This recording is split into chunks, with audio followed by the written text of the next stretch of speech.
Now getting into our first segment of the day, talking about UConn versus Purdue last night and the Huskies emerging as national champions yet again.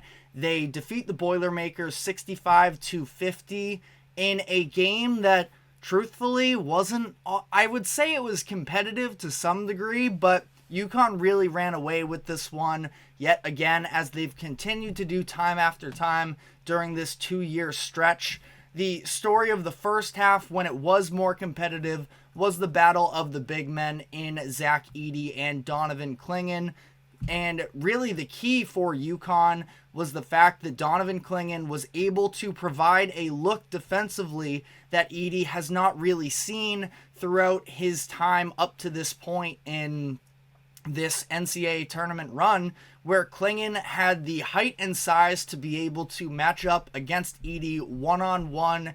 UConn didn't have to send double teams frequently, and as a result, Purdue didn't get these wide open three-point looks.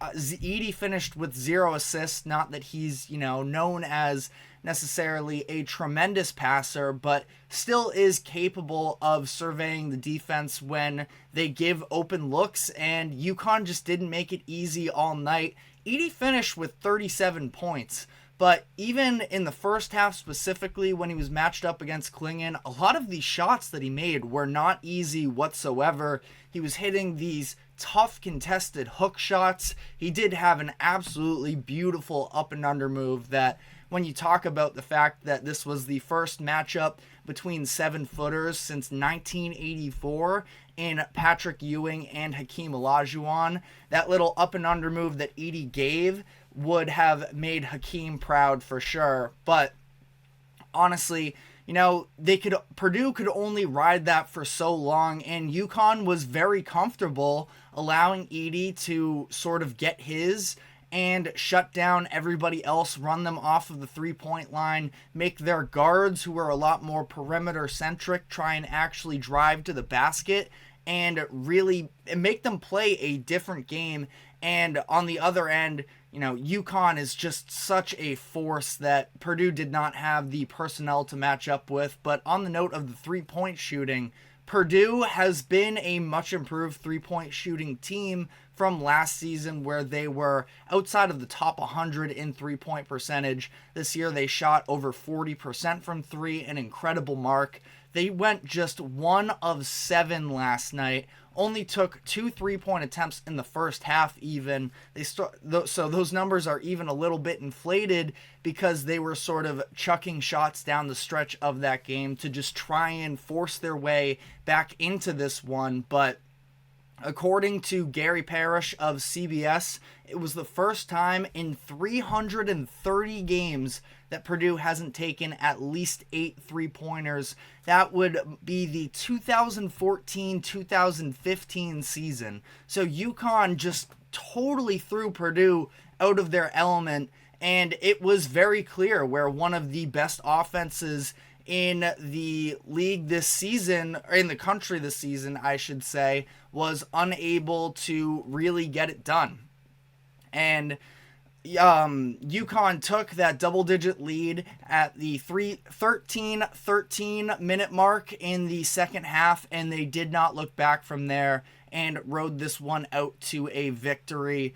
Clingan ended up getting in foul trouble late in the game, and at this point it seemed like there was a chance that maybe Edey and Purdue could make some type of push, but we saw UConn just not take a step back. It was a little similar to what they did in the game prior when they played Alabama. Stephon Castle was really the catalyst in that game for UConn. When he got into foul trouble, UConn just kept rolling, and Dan Hurley was fully confident in the team's ability to just ride out the rest of the game with Castle on the bench.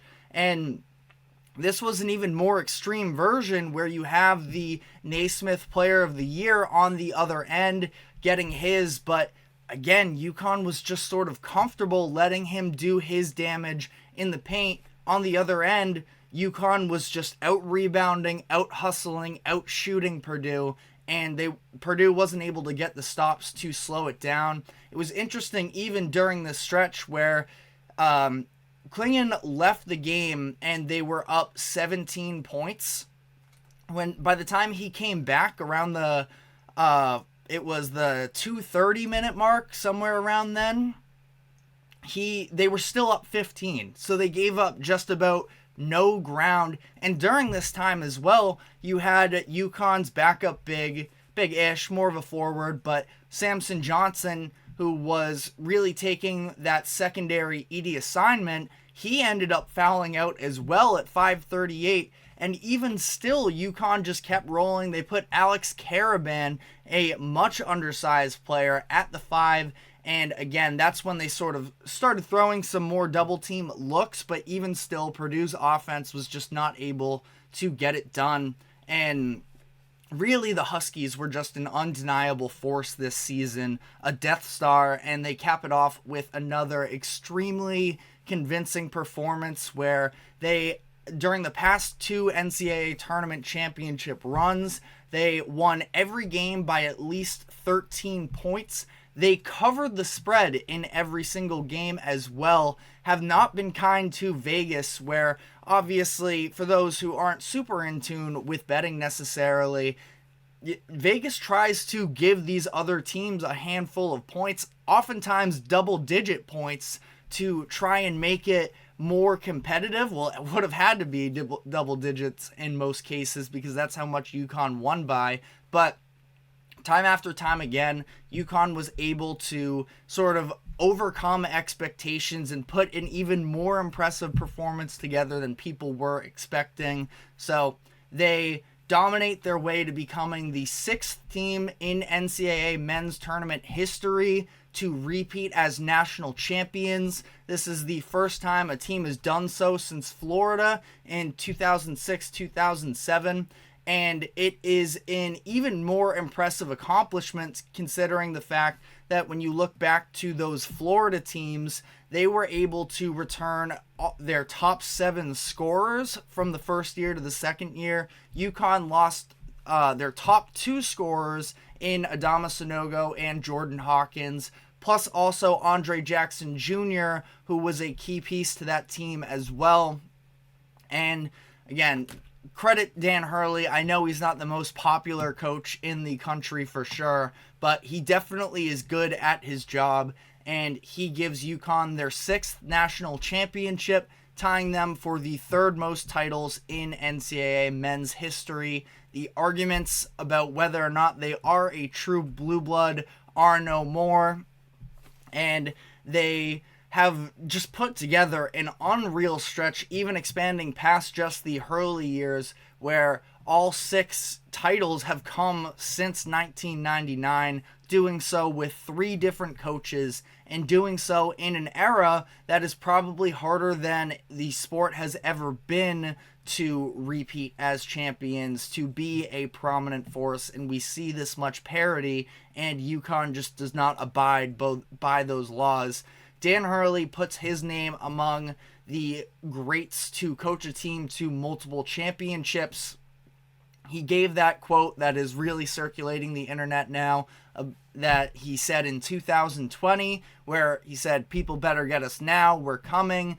And he and UConn have absolutely arrived for sure. But some other thoughts on the game in particular. And while we're talking about Dan Hurley, I did think that his game plan was incredible in this one, where he did obviously have the overall more talented team, more well-rounded, but it does go beyond just that. I thought that you could see, specific things of Hurley's coaching that really impacted the game. Of course, with the decision of using Klingon one-on-one to match up against Edie and not allow easy 3-pointers to a good 3-point shooting team in Purdue. Again, most of the time it was just the one-on-one coverage, but when Klingon also got in foul trouble, they started throwing some different types of looks, some double teams, and they were effective. Again, it was keeping Edie sort of on his toes, not knowing when the doubles are or aren't going to come, and they ambushed him a handful of times, and just nobody has been able to guard Edie the way that UConn did last night. And that being said, Edey still finished with 37 points, which goes to speak, as much as people want to downplay how good of a player Edey is. If they had other creators and, surrounding him, this could have been a very different game. I think that you and I just watched different basketball games last night. If you saw that, if you watched it and came away with the take of Zach Edey needed to be better because he did just about everything he could. I understand that he's not the Nikola Jokic of, playmaking. Even we've seen DJ Burns during NC State's tournament run this year, the way that he's able to pass out of double teams. But Clingan is a legitimate NBA caliber defender, and it was a very tough task for him. The fact that nobody else on Purdue could really do anything to step up in this instance, where we saw Braden Smith sort of get it going a little bit at times after a very disappointing Final Four matchup for a lot of the game. But you also had Fletcher Lawyer going scoreless. And quickly to address, Kirito, you can always ask a basketball question anytime. But we just saw the level of dominance, from Edey himself, and it wasn't reciprocated from the rest of the team. So Edey, again, incredible college career. Am I, fully sold on the idea of he's going to be a star in the NBA? Not necessarily. He will likely be a first-round pick, a possible late lottery pick. But, again, I think that you're crazy if you came away from that game and you blamed Edey for why Purdue lost last night. But sort of sticking with Dan Hurley and the coaching that he did, we also saw him and his team try and push the pace a little bit more, especially in that first half where the game was closer and they weren't trying to run out the clock quite as much, where they were trying to get Edey tired. They were trying to put him in space. They were taking advantage of him when he was staying back in drop coverage as opposed to exiting the paint. And, he didn't rest for very long. He did have to go to the bench briefly, though, in that first half, which we never see in general Edey actually go to the bench. He has incredible stamina, and the way that he's been able to sort of capitalize on that during the run here has been really impressive. And we got some Madman Hurley moments as well. It wasn't all positive for him, as much as he does deserve his praise following this win, where there was that clip that was circulating that Hurley may have had some words for Zach Edey at one point heading into a timeout in the first half. Angle was a little bit tough to tell. Hurley is also very well known for yelling at the refs, so it could have been that. Again, it was just a clip that wasn't necessarily a great look for Hurley. Let me know what you guys think about whether or not it was directed at Edey in particular. And then late in the second half, with his team up 15, he ended up shoving Cam Spencer in the back to try and help initiate a play, which is clearly not allowed. The refs immediately blew it dead, and it resulted in a turnover. But just ridiculous. And just a ridiculous move from Hurley in that type of moment. A lot of people dislike him because of his antics, which I can definitely understand why. And what he does isn't something that I would generally enjoy necessarily. But there is just some level of, he's so good at his job. This UConn team, a lot of people hate them, in large part due to Hurley himself and the type of coach that he is.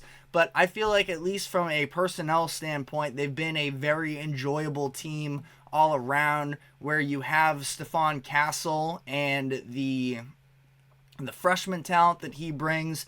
He had some big-time moments in the last two games, in the Final Four and the championship game, that can sort of get people excited about what he could possibly be in the upcoming NBA draft. Definitely a high-ceiling player. He's relentless. You'd like to see him be able to shoot a little bit better, but I mean, the energy that he brings, the ability to drive, the rebounding for the size that he plays, and some of the defensive effort stuff is definitely very encouraging. I think that Cam Spencer, I am a huge fan of his game and just sort of the patience that he plays with.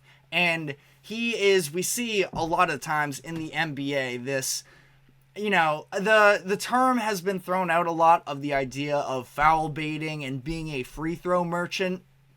Cam Spencer very much utilizes the pump fakes and just ball fakes in general, but he does so not to get himself fouled, but to just move the defense out of position. He plays almost, I wouldn't quite say Kyle Anderson slow-mo level of basketball, but he does sort of just let the plays develop as it goes on, and he gets himself open looks, and I've been just super impressed with his game. I know that he hasn't gotten a ton of NBA love yet, but definitely does seem like somebody who could at least work his way into the draft this upcoming season. And those are two guys I've named before the most outstanding player of Tristan Newton, who has been in incredible development here for UConn over the course of the past couple seasons. He was the go-to guy really for UConn this season. And, in this game, he led the way for them in scoring with 20 points, with 7 assists, and he is a really nice player as well. Again, somebody who doesn't get a ton of love in terms of draft consideration, as we often see with these older players, but he is a senior. He's going to be entering the draft and could be somebody that could be an interesting role player type addition, maybe late first round, early second round, that I could see having some solid bench contributions in the upcoming NBA season. But, other than that, I feel like that just about rounds out. And then Klingon, we've talked about extensively on this show in the past. It's not even like the box score stood out for him a ton, but, this whole conversation that's really circulated around college basketball as of late, specifically because of Edey, but this idea of just being tall and that's the only reason that they're good. It was a very good example of an NBA caliber player, two NBA caliber players facing off against one another, and I thought that the way that they both played was very impressive and should, in theory, help their draft stock. But on that note, I think that is all we have on the UConn game from last night for now. But we are going to be taking our first break of the show, and when we come back on the other side, we're going to be diving into John Calipari and his move to Arkansas. So stick with us, and we will be right back.